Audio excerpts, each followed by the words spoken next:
सुमारे 1000 वर्षांपूर्वी महम्मद गजनी यांनी आक्रमण करून भग्न करण्याचा प्रयत्न केलेले आणि तत्कालीन पुजाऱ्यांनी आजतागायत जतन केलेले सोमनाथ मंदिरातील प्राचीन ज्योतिर्लिंगाचे अंश आर्ट ऑफ लिव्हिंग संस्थेच्या वतीनं पुढील 3 दिवस कोल्हापुरात भक्तांच्या दर्शनासाठी उपलब्ध करून देण्यात आलेत।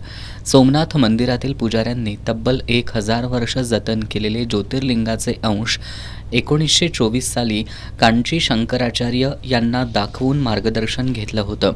यावेळी शंकराचार्यांनी 100 वर्ष या शिवलिंगाच्या अंशाचे गुप्तपणे जतन करावं आणि त्यानंतर बंगळुरू स्थित श्री श्री रविशंकरजी यांच्याकडं पुनर्स्थापनेसाठी द्यावेत असं सूचित केलं होतं।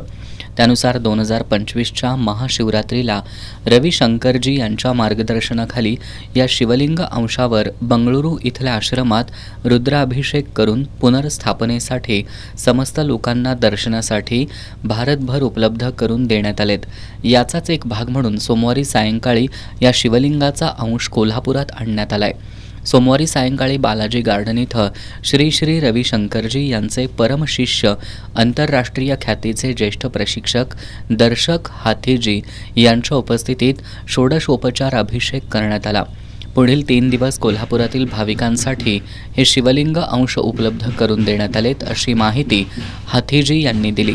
बुधवारी सकाळी 9 ते सायंकाळी 7 पर्यंत नागाळा पार्क इथल्या अग्रवाल बिल्डिंग नागोबा मंदिर शेजारी तर गुरुवारी नामदेव भवन इचलकरंजी या ठिकाणी हे शिवलिंगाचे अंश दर्शनासाठी उपलब्ध करून देण्यात आलेत। पत्रकार बैठकीला डिंपल गजवानी, पद्मनाभ देशपांडे, संजय देसाई, आशिष चंदवानी, दिव्या चंदवानी, सचिन पाटील, अर्चना डफळे उपस्थित होते।